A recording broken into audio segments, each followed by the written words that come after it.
Gemini and Gemini rising. This is Annette with Annette's Astrology Corner, and this is your August monthly forecast.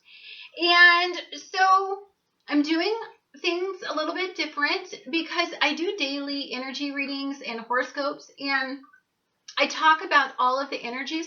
I even list them in the description of like exactly where the energies are. And so what I'm going to try to do is provide you with the primary energies of the month, the energies that shift in the month, and then the houses and the locations of where they're located, and the really important dates of the month.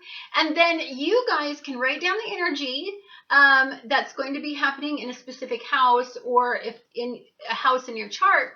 So let's get started. So we have some exciting energy changes in very big planets. So I'll start with the first one. Saturn goes direct on the 1st.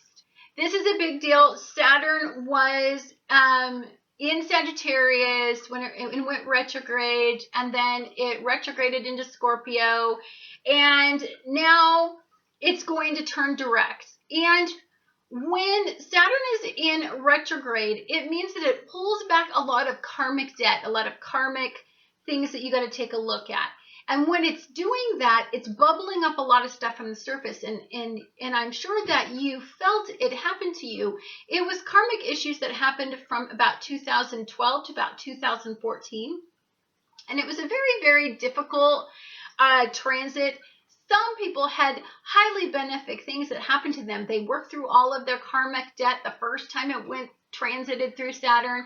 And so Saturn was very benefic in some past related issues that were dredged up. So for you, Saturn turns direct in your 6th house. So if you hear me talk anything about energies this month, you know that Saturn for you is in 6th house.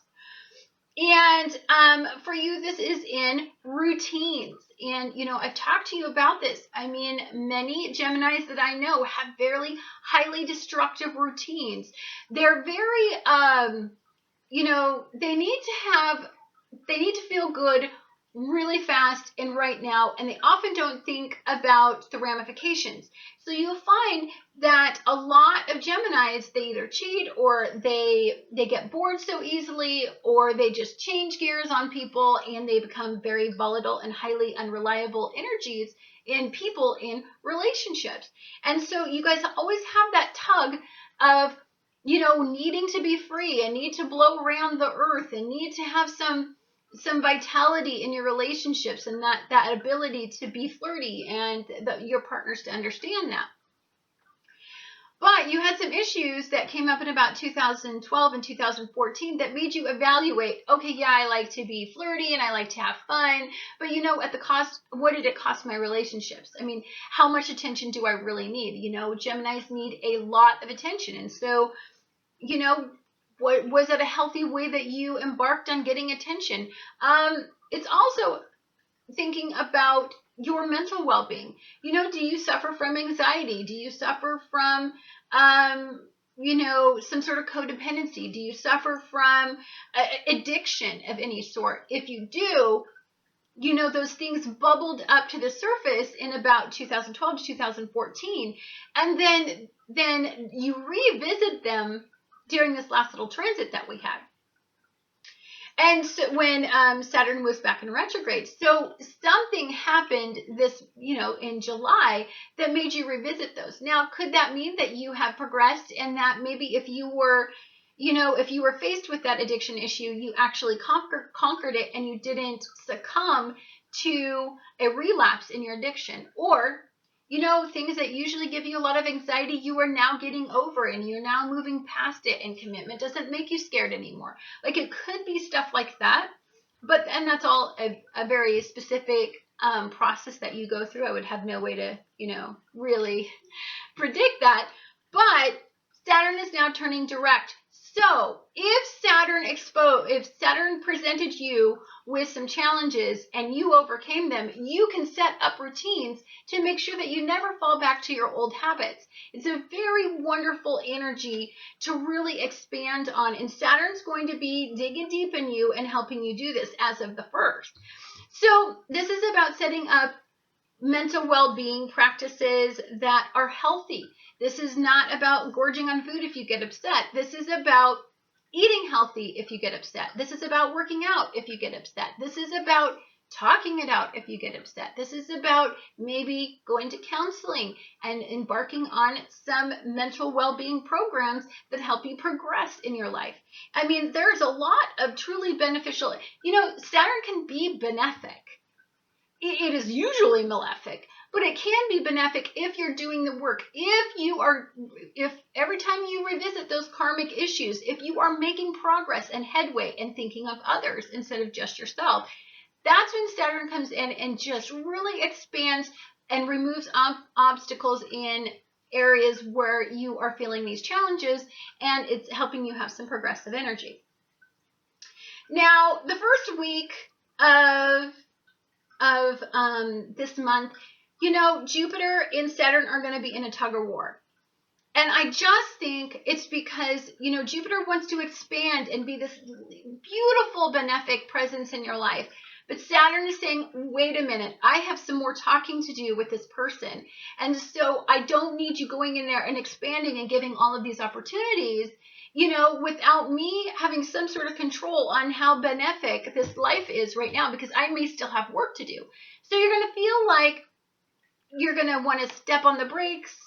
You're going to want to step on the gas, because Mars on the 8th is going to go into Leo, right? So it's going out of, that really sad energy of Cancer. And, Mars isn't debilitated in Cancer. It didn't like being there. So it made you quibbly and it made you more emotional. And when you got more emotional, then you had more anxiety. And when you had more anxiety, then it started making you want to retreat and do all the things you do in your poor coping skills.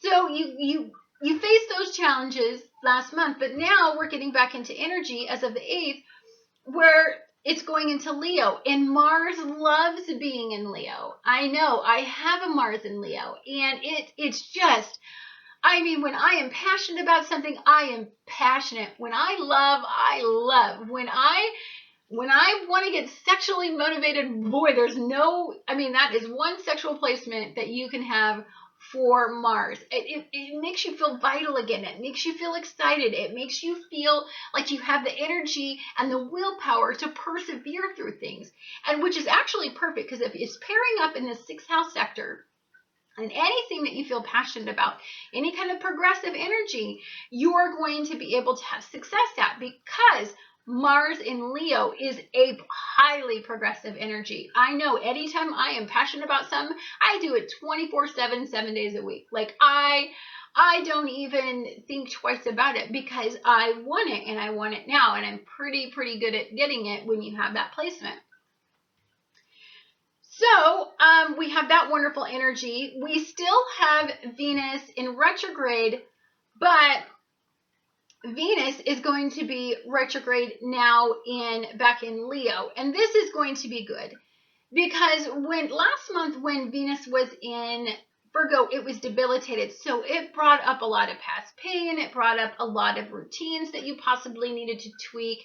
It brought up a lot of issues that you've had that you may not have had the most ideal reaction to. But thankfully, now that Venus is going into Leo, these are two pleasure-seeking energies. They're compatible energies. They're not energies in opposition, or, they're very like-minded energies. And so even though you'll experience delays, and this will be in places like communication, which is difficult for you because, Mercury needs to communicate effectively. That's your ruler. And so you're going to be experiencing your ruler. You're going to have communication issues.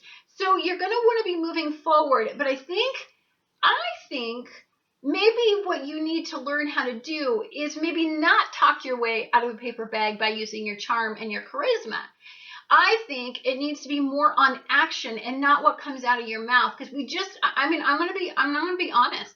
You know that you can talk your way out of a paper bag, which gives you the ability to lie and BS people.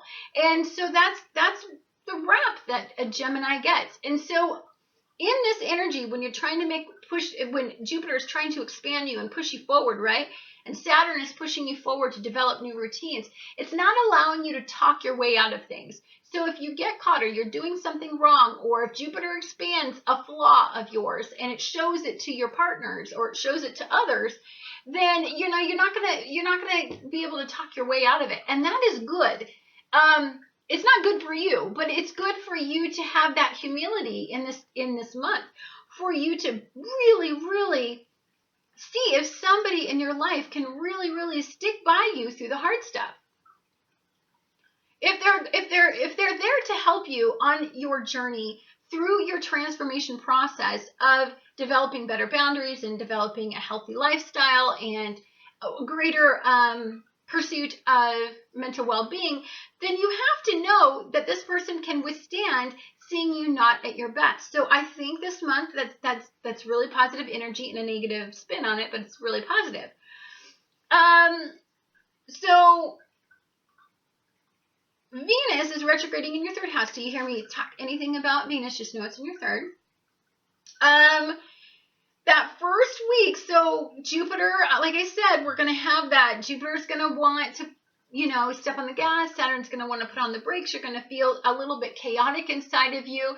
It's a great time for you to understand that when you're feeling chaotic, you can't fall back into poor coping methods. You can't fall back into addiction or codependency, or, you can't just become this mutable energy that just mutates to, what everybody wants. You can't just be a ball of clay waiting for somebody to tell you what to do. You got to take the bull by the horns, and you've got to take control of your life. Saturn is really wanting you to learn how to control yourself and your life. Jupiter goes into Virgo on the 11th, and this is going to be in your home and family matters. So we're talking about past issues. We're talking about if you were to dive deep back into your roots of how you grew up, what dynamics are in play that make you feel the way you do. Is some of the wounds that you have, do they stem back from childhood? And if so, I'm sure that you have been revisiting all of these past wounds for quite some time. And it's a great time if you really, really want Jupiter to expand you in the right way, instead of expanding some of your flaws or expanding some of those cracks and making things break. Like, if you really want it to expand you in the right way, my suggestion for you is sign up for counseling, get involved in groups that are like-minded people, start getting a hold on your life, and Saturn and Jupiter will expand and support all of those areas. On the 14th, we're going to have a new moon in Leo, and this is going to be in your third house. Now, I am happy to say this new moon is not an afflicted new moon. And this makes me so completely ecstatic, because every new moon that we've had for quite some time has been afflicted. And so the only way that we experienced any kind of benefic result from those new moons, those new beginnings, was because we were torn down in some way to have that new beginning. But I'm happy to say this new moon is not about tearing you down. In fact, this new moon is in your third house, which is your home house. So this energy is going to be about talking things through. It's going to be about progressive energy. It's going to be about moving forward. It's going to be about higher learning. It's going to be about understanding the way that you think and how others think. You're going to have a connection with your analytical processes a lot better on this new moon. You could have some very wonderful conversations with others that will take you to a level that you need to go in order to experience some of this benefic energy expanding you in the right direction. And then on the 29th, we have a full moon in Pisces, and this full moon is going to be supported by Pisces ruler, which is Neptune. So they're speaking completely harmoniously this month. And so you are going to find that you're extra sentimental. Now, I know that you guys are usually an emotionally disconnected energy, and you usually go off of what makes you feel good for that immediate result. But this is a sentimental moon. This is going to make you highly intuitive. This is going to make your spidey senses go off. You are going to get some messages on this moon. This is, this is about, it's going to open you up to sensitivities of others, sensitivities of what you want in yourself. It is going to be a magical and mystical full moon. You are going to be able to see if somebody is falsifying an issue that they have promised you. Understand that full moons always shed light in the shadow sector, in the darkest parts of people, and so it can pull forward some dark, shadowy behavior, and then you may have to reassess or reevaluate either that situation or that partner or that endeavor. Or it could show your shadow side to somebody else, and there could need to be a very serious conversation about this. For you, this is going to be in your 10th house. And so this is about goals, your authentic purpose, career aspirations. Where do you see yourself in 10 years? Where do you see that big picture in your life? This is a spiritual moon. So I don't think, although this can be about career, it could be more about your authentic purpose, about getting connected. There's a calling maybe you're missing. Maybe you're trudging forward every day doing the same thing, molding yourself to clay to everybody else, but maybe there's something bigger and something better that you are supposed to be doing that will be revealed to you. Pay attention to your dreams. Pay attention to the messages that are all around you, swirling around you. If you are thinking of somebody, or if you are thinking about something, or if you are picturing something and you're seeing a lot of these signals, write it down, and that is a really big signal for the universe that there is something bigger on the horizon for you than what you're currently doing. Okay, guys, that is your forecast for August. Again, I'm going to go over really quick the energy so that you know where energy is. So if you listen to my dailies, you will know how these are going to affect you based on your sun sign and rising sign and moon sign. So Jupiter is in your 4th house. The Sun, Venus, and Mars are in your 3rd.